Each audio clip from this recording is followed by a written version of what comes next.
One of Madison's landmark institutions celebrates a centennial anniversary, and we'll talk about it this morning on For the Record. Good morning, I'm Neil Heinen. The kickoff for the capital campaign to build St. Mary's Hospital in 1911 included a sign-up sheet, and the first three names on the list were Tenney, Vilas, and Brittingham. They were contributing to the erection of a modern, fireproof hospital to cost $100,000. The Sisters of St. Mary said if citizens contributed $25,000, they'd put up the rest.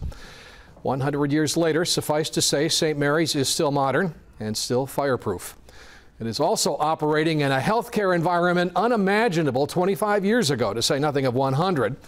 And we'll talk about the present as well as the past and the future of St. Mary's this morning with President Frank Byrne, Public Relations Director Steve Sparks, and Sandy Lapman, who is the Executive Director of St. Mary's Foundation. Happy anniversary.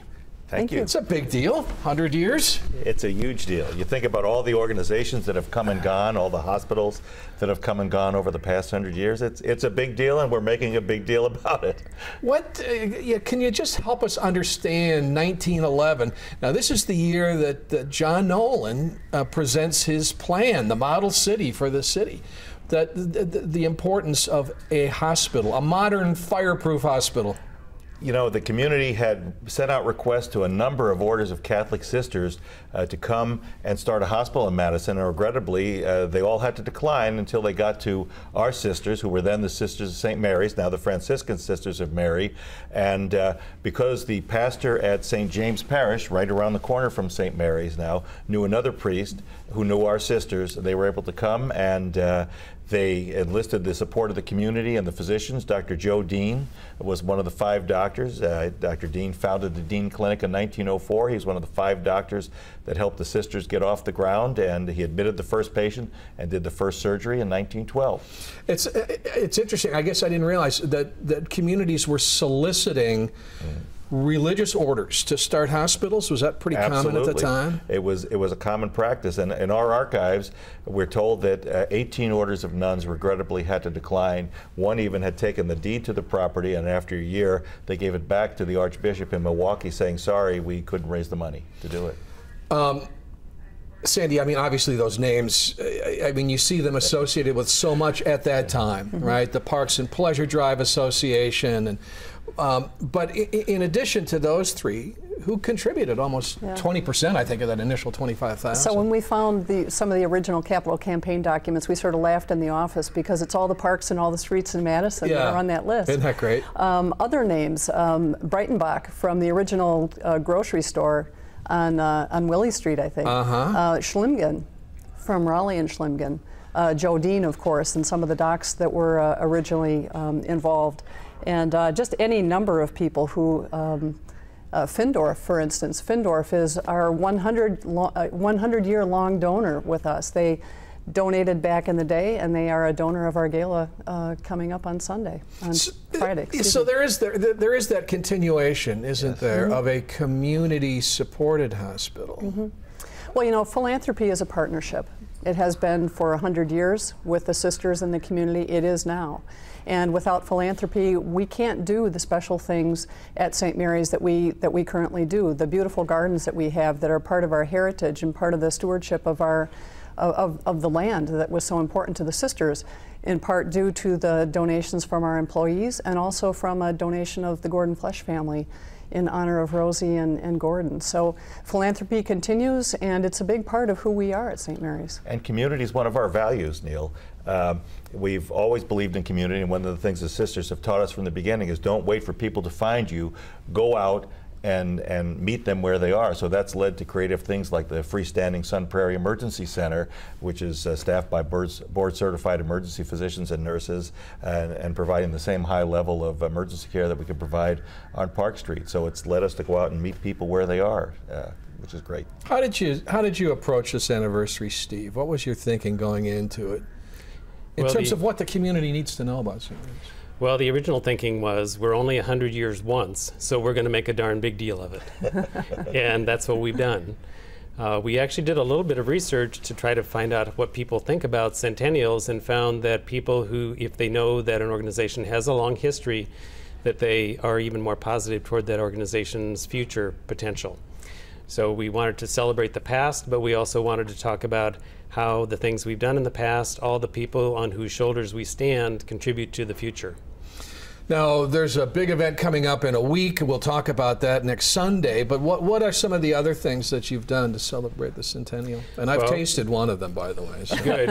Okay, we'll get to that one. Well, it actually started back in October. October 8th of 2011 was the 100th anniversary of the laying of the cornerstone.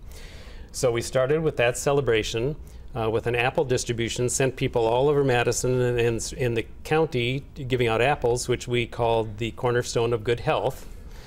And so that was sort of the official one. Now, we've done a lot of things since then. One of the more fun things was that there was a 13-year-old boy who is actually the son of one of our physicians who approached us about making a Lego model of the original 1912 hospital, and which he did. He made the model, and then we had a guessing game to see who could guess. And interestingly, the guess, nobody ever guesses right. It was over 18,000 Legos went into that model. And we have that model on display, which people will be able to see next Sunday at the open house. Great. As well. There have been a number of other things. You mentioned the tasting. We worked with Culver's to have a flavor of frozen custard named in our honor. Went through a process of deciding what the name would be, what the flavor was going to be, took votes on what the name was going to be, and the most popular name was St. Mary's Centennialicious. And as you discovered, Neil, it's raspberry frozen custard with marshmallow ribbons, with chocolate crunch, with fresh raspberries on it. And it's being served in all area Culver's restaurants on a given day during each month of the summer and September. Frank and Steve Van Dinter were out here for one of our shows, a noon show, and for about a half an hour, everybody in the building was eating that frozen custard. When did the foundation start, Sandy? Well, obviously, we've been fundraising at St. Mary's for more than 100 years. Okay, so was there a formal foundation right at the beginning? There really wasn't a formal foundation, but the community leaders came together to help raise those funds. We have a formal foundation now, obviously, and the community has been very gracious to St. Mary's, and we have a gala coming up. 800 of our closest friends are going to be joining us on Friday evening, and the funds from that gala actually are going to help support our nursing scholarship endowment, so we can continue to serve the community for 100 plus more years. Yeah. Well, we're going to come back. We're going to talk more about the past and look ahead to the future at St. Mary's Hospital right after this. So when is that, Friday?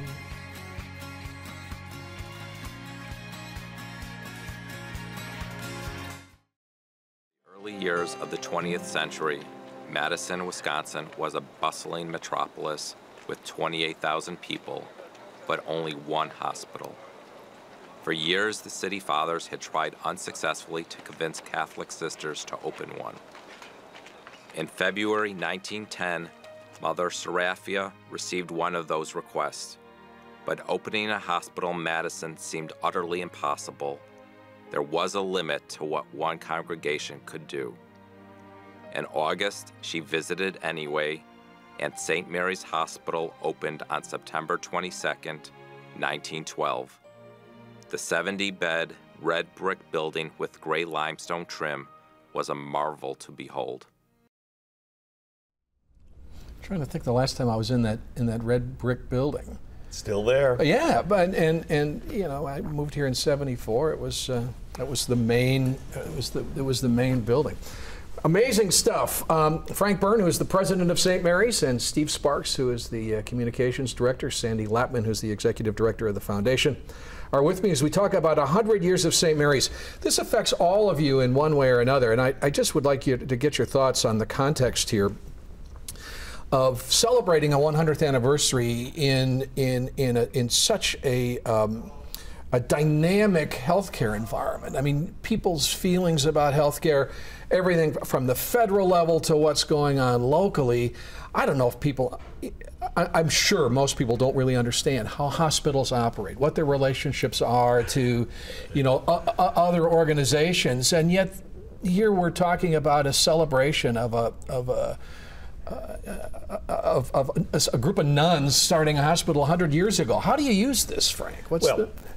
You're absolutely correct about all of that, Neil, and there's so much change going on, and transformational, disruptive change and uncertainty in healthcare now, and that's another reason why we're making a big deal of the 100 years in the Centennial, because one way we'll stay on the right path of service and serving the community that depends on us is to remember who we are, where we came from, how we got there, and who got us there. And it's about partnership. So you look at you say, well, there's a lot of new things going on. Well, let's see. The hospital opened as a partnership between the physicians and the hospital, the sisters, to make that happen. And guess what? We're still a partnership. And if you look at where the future of healthcare is going, there is no future in healthcare if you're not in an integrated system. I mean, we were just named with Dean an accountable care organization. You have to be integrated, working around your patients' needs and the community you're serving. And so a lot of those messages from the past, you talk about tough times and uncertainty. The sisters have gotten through, and the hospital has gotten through world wars and the flu epidemic and things of that nature, and has been able to continue to grow and thrive through that. So that's what also inspires us into the future. And I would imagine, Steve, it is a constant challenge to communicate that way, to let the community and others know what St. Mary's is. Things are changing so greatly, so fast, that it is a challenge. But it's been very interesting, and as we looked at the historical information, all the stories in the past, how our values have pretty much stayed constant from the very beginning. The values that we have today can be very clearly seen in some of the early stories from some of the sisters, the physicians, the staff who labored in those early days over incredible odds that we wouldn't even imagine today. One of the most enlightened things Steve and his team have done for the Centennial is the 100 stories in 100 days, gathering stories from our history. And you hear stories like Sister Ursula, who probably created one of the first prepaid health plans in the country, traveling around the countryside in a buckboard, talking to farmers about giving them free health care for a year for a donation of I think it was $10? Mm-hmm. And for $10,000 you could have free health care for life. I wish we could do things like that now, but again, the prepaid health care concept and partnering with the community is something we've stuck to for 100 years. All those stories are on the website, by the way. They're great. Same thing, Sandy, just the impact on fundraising. Mm-hmm. I would imagine with the uncertainty of knowing how healthcare economics are going to go, that it's an interesting ask in this community. Yeah, it is, Neil. Other than the fact that we have a very sophisticated community of philanthropy here in Madison, and so they understand that there's sort of the business model of healthcare, and then there is the exceptional part of healthcare, and the compassion, the soft side, the stewardship of healthcare, and that's where philanthropists can help. So they sort of fill in those gaps, and they help us become an exceptional hospital at St. Mary's. And it also helps us stay out front. Sandy might want to mention the Ronald McDonald Family Room. Yeah, so we, as part of the celebration on Sunday, we will have tours of Wisconsin's first Ronald McDonald Family Room, which was built thanks to philanthropy in this community. We raised $1 million last year. We will open up this 4-bedroom space within St. Mary's Hospital to help support families who have kids in the hospital. And it wouldn't have happened without philanthropy. It wouldn't have happened without partnership with our partners at Ronald McDonald House Charities. And so, again, as Frank mentioned, we are partnering throughout this community in many, many ways, and we'll be excited to share that space with people on Sunday. And clearly this is will always be important moving forward. It will be, and people want to be a part of the hospital. This isn't a matter of asking people to support the hospital. It really is allowing people to be a part of the hospital, and I think that's the difference between philanthropy and fundraising. It is a partnership, and people feel such a kindredship with St. Mary's that we want that to continue, and they want that to continue. Frank, before we kind of look at the future of St. Mary's, to the extent that you can, help us understand. People are well aware of kind of the dynamic between Physicians Plus and Meritor and the UW system right now.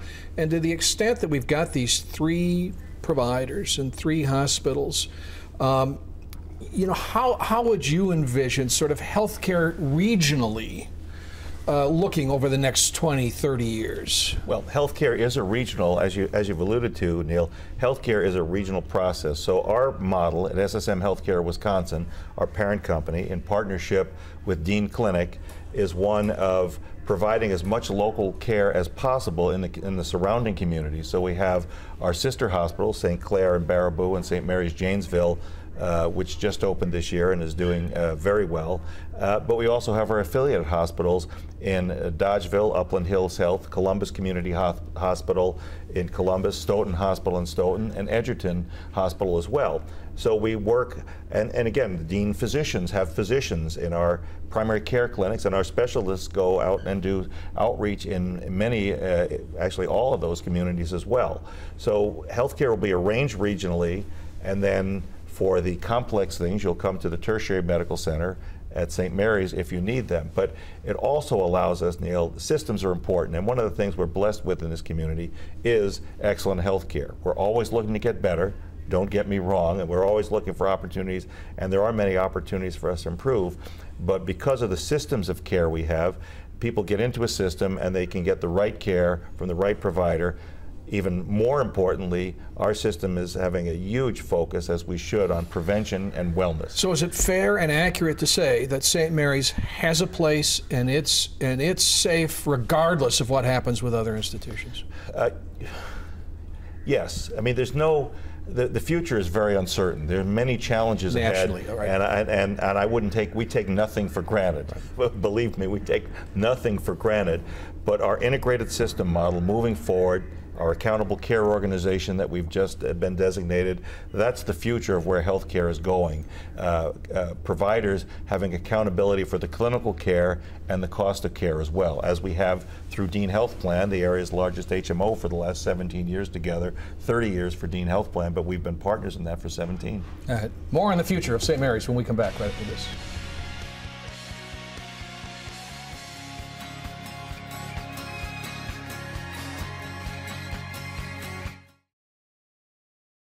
From our earliest days, our sisters provided care regardless of a patient's ability to pay.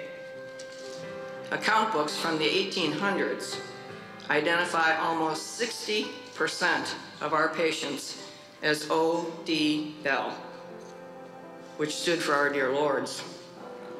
These were patients who couldn't pay for their care. And so it is today. Although we no longer use the term ODL, I am pleased that in a world where people's worth is often measured in monetary terms, we see each of our patients as a unique human person of worth who is in need of healing. What was Sister Mary Jean's role at the time? Sister Mary Jean was our CEO and president. She actually she grew up in Cuba City, Wisconsin, and graduated from the St. Mary's School of Nursing, and she allows me to say this, in 1959, and went on to be one of the most influential leaders in healthcare and one of the first health system leaders to adopt industrial process improvement techniques to make healthcare better. She was receiving the Malcolm Baldrige Award, I think in 2003. 2002. Which was a big deal. It was a very prestigious award.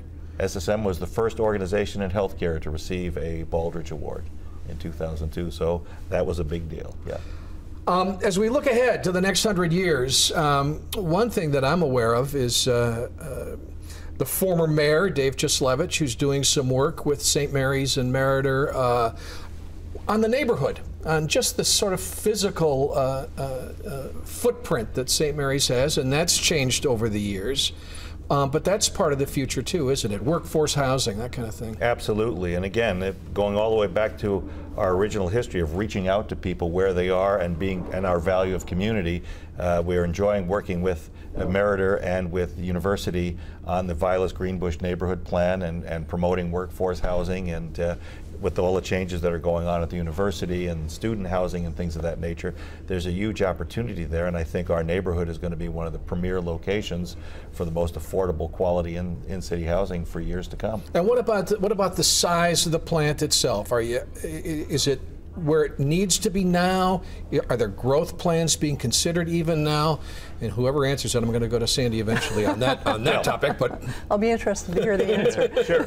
I mean, I think physical plant-wise, I think we've got the facility we need on Park Street for the foreseeable future. We've got, with the 2008 edition of the East Wing, that got us upgraded in terms of the operating rooms and technology, and we just opened an amazing new hybrid surgical suite that allows both surgical intervention and catheter intervention for cardiac and vascular patients.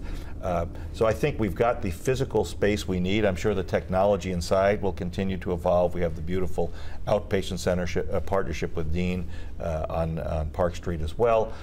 We're also looking for other opportunities to do what makes sense, like the Sun Prairie Emergency Center, which opened in 2009, and St. Mary's Janesville Hospital. So I think in terms of our main campus, the physical footprint of the campus is probably where it's going to be for the foreseeable future. There are other potential options far downstream, but really you'll see most of what's going to happen is going to be inside the building, not outside. Looks like a little break here, Sandy. I mean, with the exception that the need to constantly help people partner with the hospital is still there. Absolutely, and you know, not part of our main campus, but an important part of our outreach is the St. Mary's Care Center.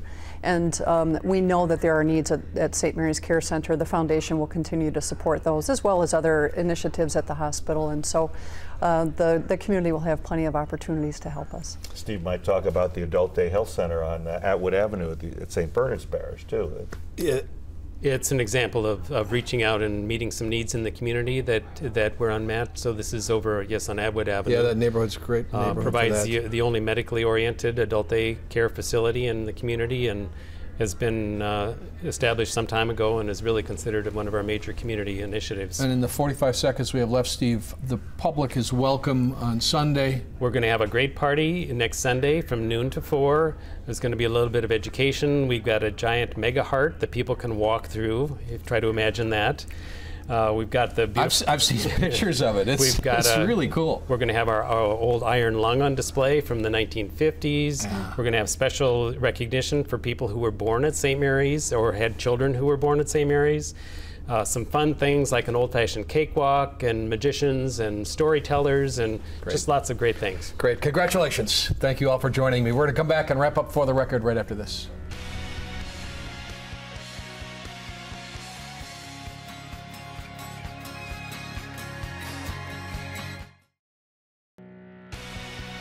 Next week, how a new project hopes to bring thousands of free education programs to Dane County through area libraries. Thanks for joining us. We'll see you next week. That's Linfield.